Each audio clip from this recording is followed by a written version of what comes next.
Happy Monday, everyone. And I'm really excited to welcome today's guest because I think that, in the normal work week, we always talk about Motivation Mondays, right? It's always like Motivation Mondays and Workout Wednesdays. And let's just not forget about those Taco Tuesdays. Special shout out for that. And I said, well, what better way to continue that Motivation Monday spirit than to have a motivational speaker? So joining me today is Lance Smith. Hey, Lance, how are you? Hey, good. How are you, Trish? I'm here. I'm breathing. Yes, It's kind of sunny outside. Yeah, that's I can't right. complain. That's I can't right. complain. Awesome. Good to be here. Wow. Yeah, I'm really really excited. Now you are actually officially the one of the no, you're officially the only person I've had on the show so far that I have not met in person. So you Okay. so you're my first completely virtual guest. Right. So of course I want to Okay. give you a couple minutes of shine. Let everybody know who you are, what you do, and what you're about.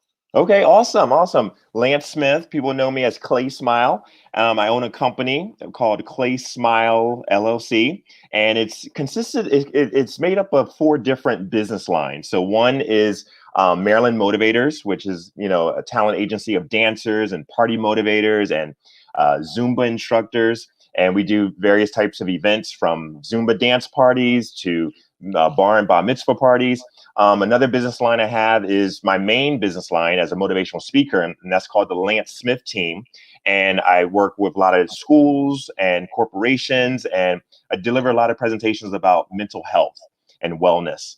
And then also, the other two businesses I have are a video editing company Right. called Claysmile Video Editing, as well as a bookkeeping company called Claysmile Advisors. So fun stuff. That yeah, exactly. I mean, talk about your multiple streams of income, right? Yes, You know, yes, I keep I keep putting that out for people saying, Mhm. it's you can it's it.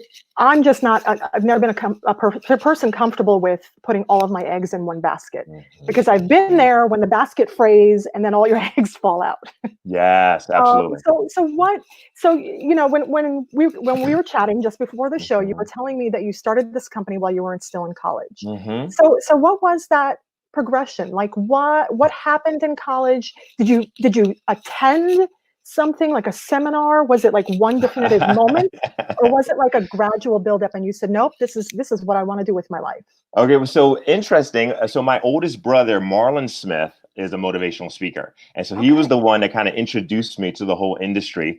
And so yeah, I was in college. I was 21 years old, and that's when I decided to enter into it, and I just loved it because the thing I love about motivational speaking is that it's a way in which I can use my life experiences and my struggles to help other people get through their issues, and it's just so rewarding, and it's like it just keeps me so encouraged because when you try to give encouragement to others, it always comes back to you multiplied. I like to always Yeah. say whatever we give to others always comes back to us multiplied, and the whole principle of how we rise by lifting others, it's so true. It's so true.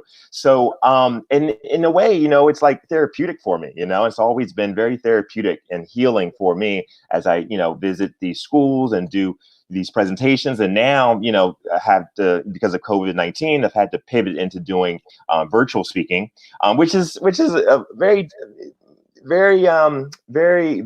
unique experience because I'm so stationary, like in the live events, I'm moving around, and I even incorporate dancing into my motivational presentations as well. And so I have to kind of like, get creative on how I'm going to really adjust to this new platform of virtual speaking. But yeah, so Marlon introduced me to the whole motivational speaking industry, and I Nice. got into it, loved it, and so even after I graduated from college, I went to the University of Maryland and studied accounting.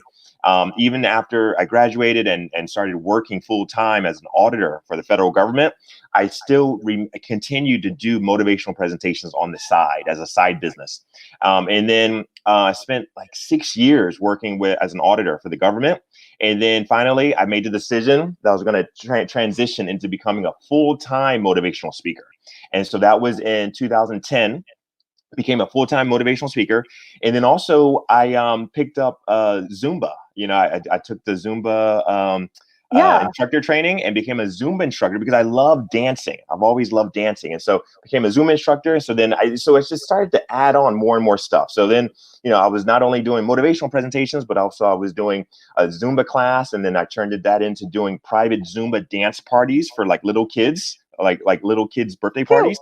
Cute. And then in around 2013, I met another dance instructor named Moses Rodriguez, who was an MC, a mitzvah MC with Washington Talent Agency.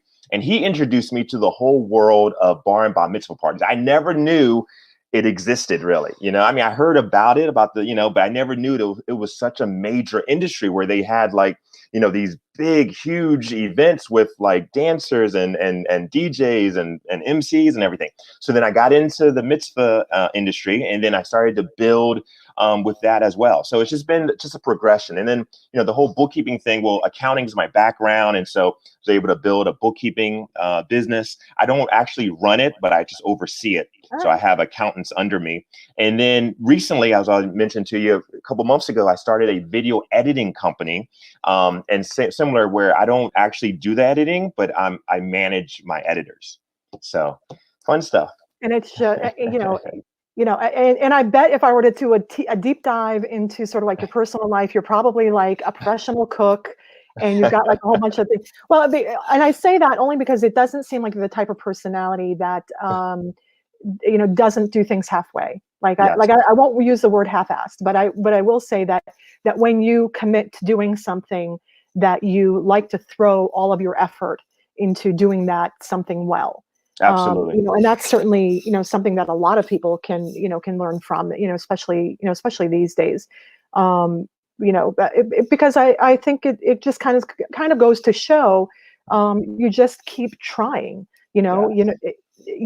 All right, you want to do this, and this is not quite working right, then you do something else, and then you shift, then you pivot. You just keep going, until you find the right fit, or maybe it's all the right fit. Yes, yeah. really, And the key is to really choose things that you're really passionate about, Yeah. because if you really enjoy what you're doing, it's not work. And like all the things that I do, the motivational speaking, the dancing, the video editing, the bookkeeping, all of those things are things that I truly enjoy. I love doing those. And so, there's a saying that says, success does not lead to happiness. Happiness leads to success. And so it's so key to choose things that you really enjoy doing. Now, of course, there are times in our careers in which we might have to work certain jobs that we don't really enjoy. But, as long as those jobs are stepping stones to what we do have a passion for, then that's okay, Yeah. And I was actually just, funny enough, I tuned into this interview with Simon Sinek last night. And he quoted someone, and I wish I could properly, give them the shout out for that. But someone said once that, when you do something you don't love, it's stress, and when you do something you do love, it's passion. Yes, 100%. And so he was talking about, he said this in the scope of his book, The Infinite Game, and I just find it really fascinating how just sometimes the change of perspective can lead to, very often, just an internal change, just a change in how you take in the outside world is going to lead to real internal changes. Because you wouldn't think that that's the case, right? That external, motivators would be all that effective, on a subconscious level. Whether you think that they're changing you or not, they're changing you. Yes.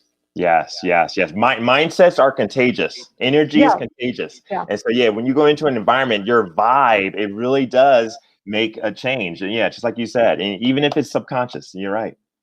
Yeah. And I'm just somebody, I just want to keep pushing forward.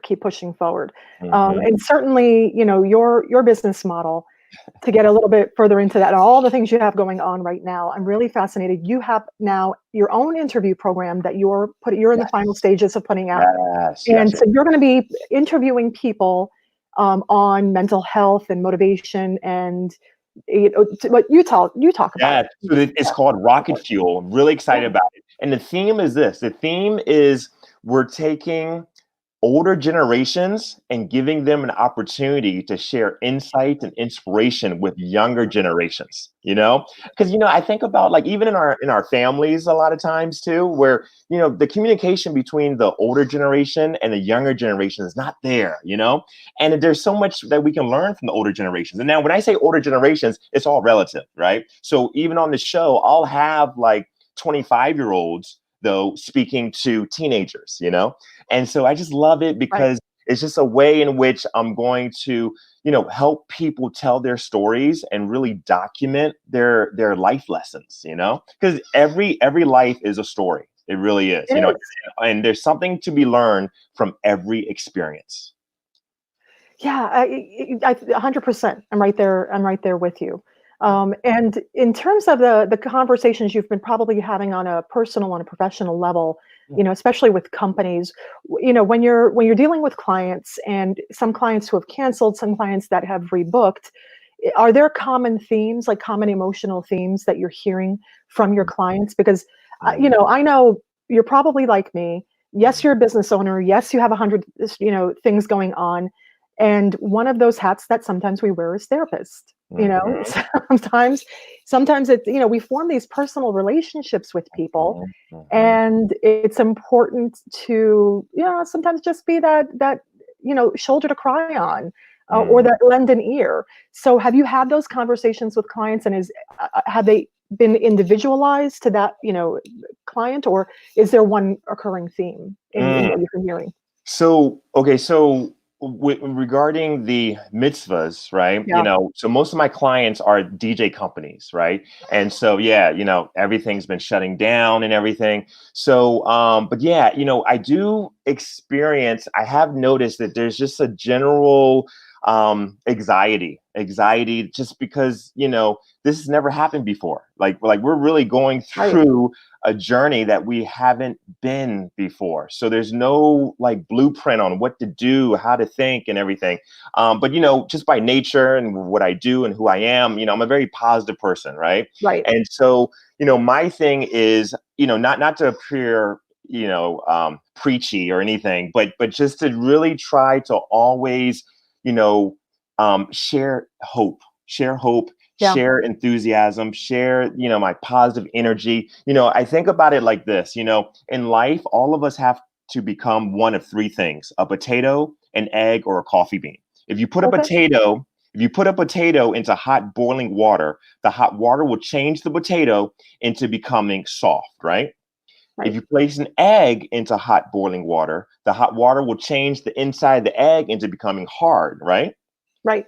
But if you place a coffee bean into hot boiling water, the hot water will not change the coffee bean, but rather the coffee bean will change the hot water. So likewise, as we're going through this hot water, because we're in some serious hot water, Right. and some of us more than others, right, are in some serious hot water, especially Right. like the DJ companies that there's two types of DJ companies, right? I mean, there's certain DJs that are multifaceted and like they have their DJ company on the side, but they still have a full-time job doing something else. And then there's Right. DJ companies, DJs where this is what they do. They're all in on doing events. So they're in a situation that's even more severe, of course.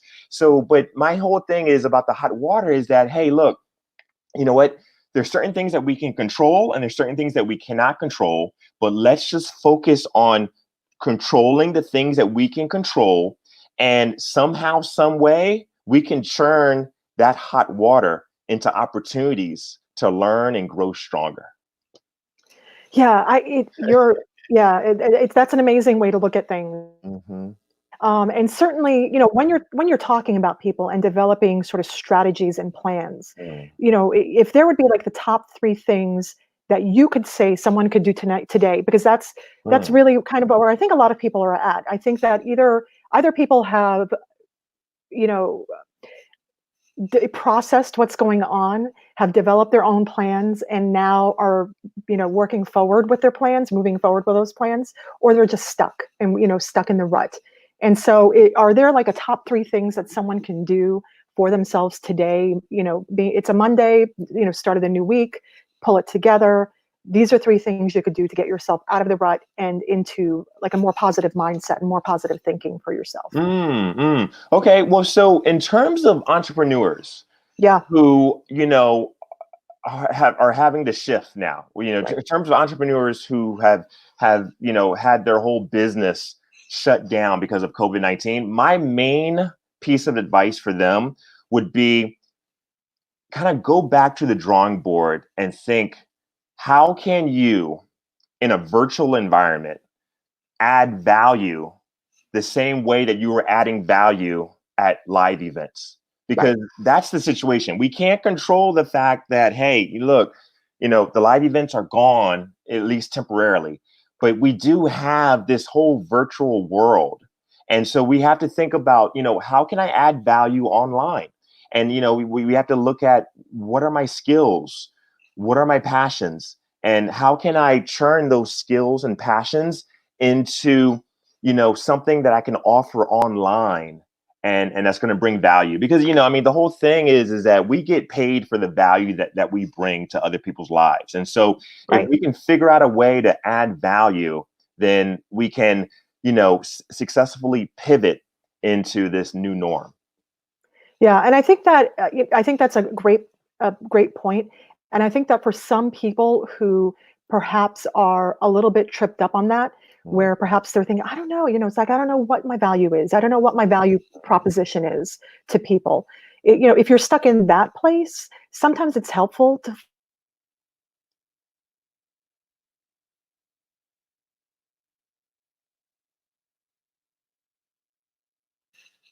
Oh, I think It for whatever. froze. Yeah, it froze. Okay. Are you right? We're back. Okay. Okay, I'm actually just making sure that we're okay on Facebook as well. Okay, good. Okay. All right, good. Technology. You know what I keep Yes, saying? If something wacky does not happen on this show, you're right. then it's not the show. Hey, we're just rolling with the punches. Rolling with the punches. You're right. It's got to be. It has to be Okay. fun and ratchet and messy That's right. but entertaining, because Yes, yes, yes, ultimately. yes. So I can only hope that this is continuing to go forward, but Right, that's okay. right, right. No, so what I was going to say is, now's an amazing time if you've ever wanted to join a mastermind group to do that, to get a group of professionals that, people who are friends, but not, I'm not talking about your brother and your sister and your cousins and your auntie. I'm talking about people who, are colleagues and vendors and people who are adjacent to you in the industry. Get them together and just ask the question, and then be receptive to whatever that input is. Because I think a lot of people refrain from doing a mastermind group or sort of like a deeper think tank type of situation because they are fearful of what's going to be said. They're afraid that someone's going to hold the mirror up and they're not going to like what they see. But that's the whole thing. I think that if you give people, if you have trust in people and you give people a little bit of faith, just have a little faith in people to help you and to uplift you, then that's part of the struggle. That's part of and it's part of the ultimate solution. You're right. You're right. I like that. I like that. The whole support system thing. Yeah, it's Yeah. very key. Very key. You're right. You're right. I like that. Yeah, yeah, and in terms of like your own support system, because it sounds to me like you have an amazing support system between your brother and other things. And did you find that was a difficult thing to develop? Has it shifted over time, or has the support system you've started with in your career been very consistent with you, and for you as the years have gone on? Yeah, been very blessed that even in my Good. family, I come from a family that's a very strong support system. And then even with, I'm Christian, and in my church family even is a very strong support. So I have like multiple support systems. And then with my relationship with the DJ companies and everything, that there's another support system. And then my own like employees, right?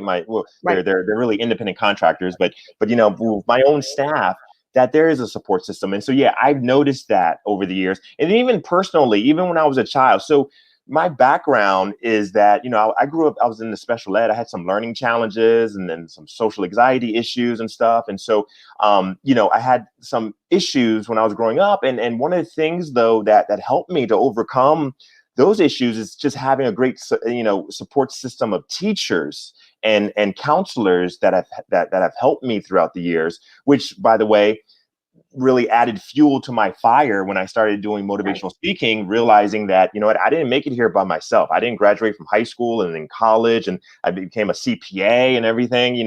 I definitely didn't do that by myself. And it's because I've been blessed with having such a great support system and just keeping you encouraged and just helping you along the way. And then even with like the technology of like, doing the show that I'm building and everything, it's like graphic design work and website work, you need a team because you can't do it all by yourself. And even if you could, you wouldn't even have time to do it all by yourself, Yeah, that's a hard lesson to learn, and I think, and in terms of finding the right team, to support you, That's true. that's for sure. Mhm. And of course, you and I are having a very sort of upper level discussion about like entrepreneurship and, being a business owner, a business professional, and people who are of an advanced stage in their career. But when you're addressing a younger audience who are maybe in grade school or in high school, how does your messaging change Mhm. for that audience? Like what are the fears and anxieties of the youth, and is it similar to what adults have, or Mm. or do you find that your messaging changes entirely when you're addressing younger people? And I should say that the reason I'm asking is because there's just a lot of anxiety out there between business owners and younger people coming on board to their companies, and they keep, the older people will call the younger people, damn millennials, and then the younger people will say okay boomer, and then it just becomes like this huge clash of generations. So I'm kind of curious, going back even further, that before these younger people even enter the workforce, Mhm. how are you finding, their own personal mindset? Yes. Okay. Yeah. Great question. And it's very, very similar. And so here's the thing. So most of my motivational presentations, even though I do corporate things, Yeah, corporate gigs, most of my presentations are for high school students. I just fabulous. love high school students, especially 10th grade health education classes. Yep. In Montgomery County and elsewhere too. All 10th graders have to take a semester of health ed, and several schools, about 9 high schools in Montgomery County, bring me in every single semester. So I go there 2 times a year to do a motivational presentation for their 10th Fabulous. graders. And these are like Yeah. 15 and 16-year-olds. So most of my presentations are for 15 and 16-year-olds. And yeah, the number one thing I see in terms of mental health challenge is this whole thing of like controlling your thought patterns, controlling Mhm. your thought patterns. And, because one of the things that is a commonality among all of us is that we all have this fear of not being good enough, like a Right. fear that we won't be liked. And I think, a lot of times we think about it as like a teenager thing, but really adults carry that, I think that as we You grow carry it up, through. we tend to get better at hiding our issues, but really we all still are going to struggle with that issue. And so my one of my biggest things that I talk about in my presentations is about how to reframe the situation, because really Yeah. it's never the situation that really impacts us. It's always our perspective of the situation. And so going back to what you were saying previously is that it's so true. If we can change our perspective, then we can we can persevere through the situation, because it's never the situation, it's always the perspective of the situation. And one of the things that has helped me, and one of the things that I teach others to do, is to always look at your adversity as your advantage to comfort and inspire others who are going through similar situations, which goes back to the whole support system thing. Doing a mastermind, like you said, coming together and being able to express your struggles, and then realizing that other people have your same struggles, and that feeling of not being alone is so crucial. It's so uplifting. It's so inspiring to know that, yes, we're going through a storm, but there's people beside us that are going through that storm with us. Right, right, right. Because it's that one meme going around on social media lately where that talks about that we're not in the same boat, but we're in the same storm. Yes. And everyone has their own issues to deal with. There obviously going to be people out there who just for whatever domestic reason or financial reason are just going to really struggle at this point in time.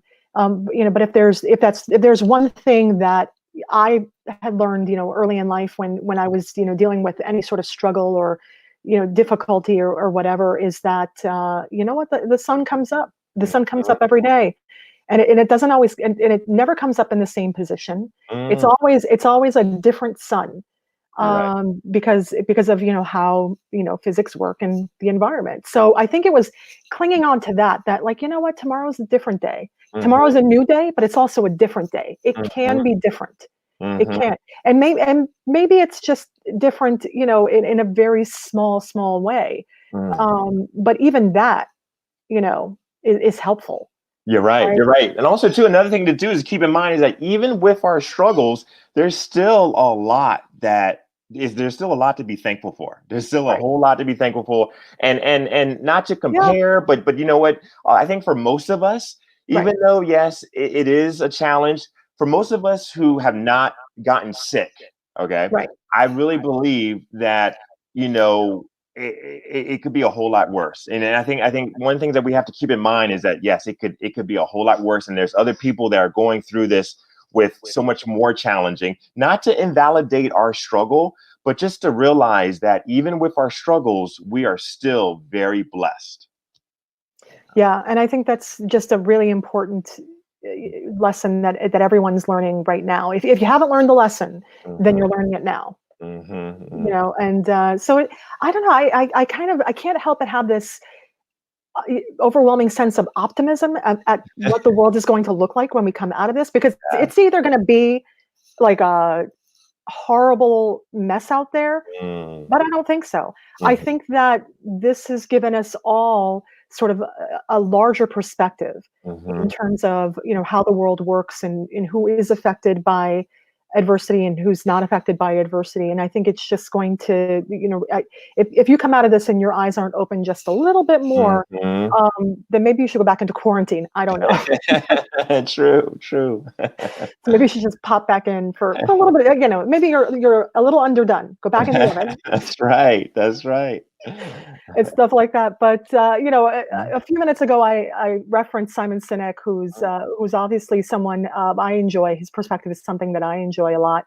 Are there other people in the motivational space that you look to for inspiration, or maybe not even the motivational space, entertainment or pop culture? I mean, the floor is open. Like, who do you look to for inspiration? Oh, sure. Okay, so one of the greatest influencers in the motivational speaking industry, of course, is Tony Robbins. Yeah, Very of course. popular, right? So Tony Yep. Robbins talks a lot about mindset and everything. Simon Sinek, of course, I'm Yeah. a fan of his as well. And there's various other like speakers, motivational speakers, like Lewis Howes, a guy named Lewis Howes. He has a podcast, and just various other speakers in the space. Also, too, even on the spiritual side, there's a pastor in Charlotte, North Carolina named Stephen Furtick. And his sermons are just so very inspiring. So I looked at him as kind of like a preacher, but / motivational speaker. He runs a church called Elevation Church in Charlotte.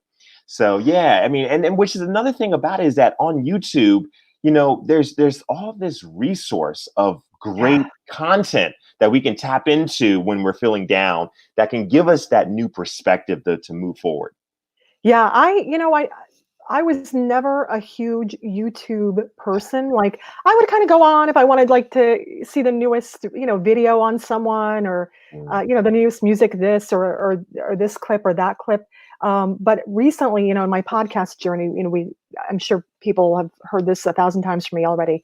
I was starting a podcast, and of course that kind of got waylaid and has now morphed into this video interview series. Mm. And I'm imagining that there will be other content that I'll be adding to this later on.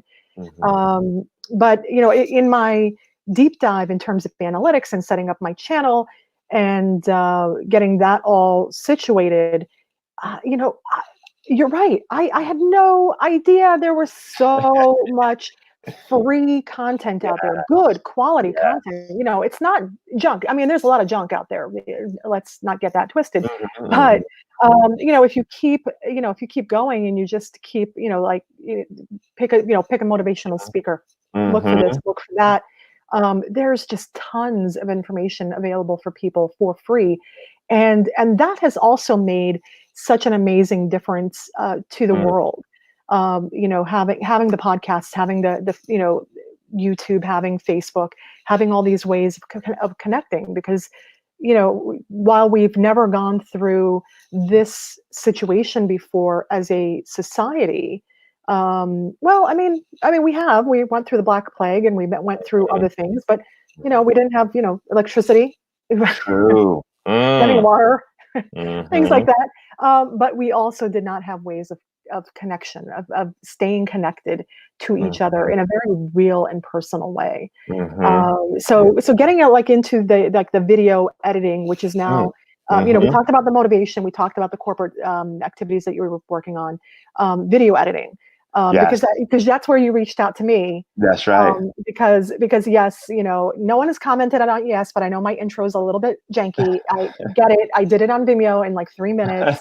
It'll improve, people. Folks, Mhm, relax. mhm. But talk to me about that. Like, like you saw that need and you're like, wow, Yes, this is something that's going to be a really hot commodity. And tell me a little bit yes. more about that aspect of the business. Yeah. So I saw the need because first it was a need within my company and still is a Yeah. thing that I use, for my brand. And it's that, how can we make videos that are very engaging so that we really capture the viewer's attention to really deliver the message in a very powerful way. Because as studies have shown how our attention spans are constantly decreasing, right? And so we have to really be engaging to really bring to successfully bring across a message. And so, the things that I just love, I have a passion for, is motivational videos that have like these components that really make it engaging and entertaining. So all of my and so basically the business model that I have regarding my video editing business is that we create videos that are engaging because we use these components such as B-roll, we Right. showing the imaging, and then also the animated text, which we really, which will really pop out and everything, special effects, being able to churn and change the color filters, background music, all these different, video tricks really make a difference in enhancing the viewer's experience of the content. It's so amazing how that Yeah, happens. it is. And it's all these tricks. And I think the most amazing, the number one thing that really amazed me about YouTube and the content and the video editing and now getting into all that technical space is that, some of the best stuff is coming out of teenagers. Because I mean, Yes. and of course it is, right? Like they're living their lives by this. But I'm looking at some of these videos like, oh, okay, okay. You're right. You're right. You You're know, right. trying to figure it out and seeing, what kind of works for me. But certainly you just have to keep going. Mhm, You just have to mhm, keep pushing. mhm, mhm. And it's all just a process. It's all, Mhm. just a continual process from there. Absolutely. And now do Absolutely. you find between, I'd love to be, okay, let me backtrack that thought because I'm trying to get this out. I'd love to be a fly on the wall at your family dinners because between you and your brother, do you find that, like, like when you all get together, I don't know how often you get together, but do you find when there's some sort of like larger, congregation of the family that you're having these similar conversations, or do you all just sort of abandon that at the door and No, just no, no. know It's who very I am. much it's ingrained in the whole family, and Yeah, even our mom is very like engaging and very very very social and of everything, and course it just starts very with mom, yeah yeah yeah yeah you know? and then now the interesting thing about it is though is that really though I'm really much an introvert actually. I'm Okay, actually an introvert. not that's However, not surprising. Yeah, yeah, and but yeah, however, and because of my issues I had, social mhm, anxiety, but it's like when I'm performing, when I'm in performance mode, it's like I'm a yeah, new person, you know? yeah, So it's interesting how, and I think that the reason why I enjoy it so much is because I feel like I'm a different person when I'm performing, when I'm doing a mitzvah party, when I'm doing a yeah, motivational presentation and everything. But yeah, but even in our family, so I'm kind of like on the a little bit on the quiet side, but I'm kind of breaking. I'm still kind of breaking out of my shell. Now Marlon, I think he's always kind of been very outgoing. And okay. everything. And some of our other family members are also like just naturally more outgoing. So, which is it's kind of ironic that I've become the one that's very exposed as the motivational speaker when really in my private life I tend to be more of an introvert. Yeah, that actually doesn't surprise me. I have more than once had conversations with people, in my life who are real showmen, Mm, um, you know, and who are at their core introverted people. mhm, And, mhm. and you're right. It's like this whole other side of their personality That's comes. It's, right. it's like 1, 2, 3, showtime, surprise, Mhm, jazz mhm. hands, the whole business. Yes. But that's okay because Mhm. having keeping this level of uh, energy, this level of passion Mm, can be exhausting. absolutely. So that's your retreat is Mhm, that you don't do this 100% of the time. This isn't 100% of your personality. That you mhm. do have these moments where you prefer just quiet time and Yes. spending time with friends, family, and loved ones. Yes, to really recharge, to recharge so that I can come back with full energy. You're right, right. Yeah, exactly. And and kind of in your own personal space, just kind of talking about like how you're coping at home. Are you Mm, cooking a lot at home? Do you find, or were you mhm, someone that always cooked a lot at home? And mm. like how are you sort of taking care of yourself on like the home front? Sure, sure, sure. So yeah, I've always been kind of big on cooking because I'm really Yeah, into healthy eating and everything. sure. So that there has been. I mean, even though of course it's a struggle going to the grocery store and everything, right? But yeah, but that overall has been good. The thing that really though has thrown me off, the thing that has been the huge challenge is that the gym is closed because I had a routine every morning. I would go to the gym. It was my daily Yeah. routine of getting that exercise, getting on, doing the cardio and everything. And so now because of like my knee issues, I can't really run. So in the Okay. gym, it was great because I was using the elliptical, Yep. where it's easier on your knees. Now, of course, I can't replace that, so I'm Right. walking, I'm going out, I'm walking, I'm doing some push-ups, sit-ups. I try to do like found like some great some YouTube videos of like hit workouts, high intensity interval training workouts.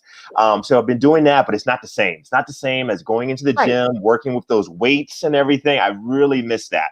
But of course, I mean, it's just an inconvenience compared to what other people are having to adjust to, right? Right. But yeah, but for me in my personal life, the gym has been the biggest thing that has like thrown me off. But I'm learning how to really build up that same energy by doing like push-ups and crunches and going for walks and stuff.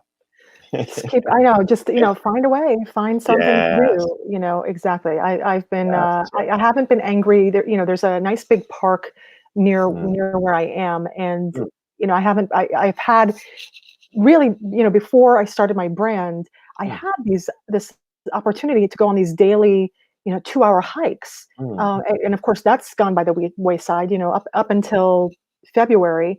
I, was lucky to get out maybe 2 hours a week. And mm, so lately there's just been a lot of me, hiking and getting back into nature. And I'm like, okay, I'm not 100% mm, mad at mhm, that mhm, situation. mhm. I'm not, it lessens the sting of Yes. everything that's happening. Mhm, But mm, certainly, you and I we're reaching almost the 40-minute mark, and certainly, we wanted to keep this interview to 45 minutes today to be respectful of your time and other commitments. So I wanted to just wrap up the whole interview with my final question. So there's a final question I ask everyone. Okay. Everything opens up. You can do whatever you want to do and eat where you want to eat. Where are you going? What are you going? What are you eating? What are you doing? For right out of the gate. Okay. So where am I going when everything opens up? Yeah. Are you going to a restaurant? Are you going to a gym? Like 100% freedom. You could do what you want to do now. What are you putting your shoes on to go? Yes, absolutely. Going to the gym, getting a good workout with my weights and everything, and then going into the steam room. I miss the steam room, Trish. That's the real key. That's right. That's the it was the weights and room. everything, but it was the steam room. That's right. That was the real. That was the real thing. But fantastic. Yeah, everyone has a thing. And I've determined that a lot of people have been naming like restaurants and giving me really good restaurant suggestions. I think I might do sort of like a speakers crawl. Like everyone who's been a guest on the radio program or this particular program. I don't know why I just said radio. Sorry, it's been a long morning already.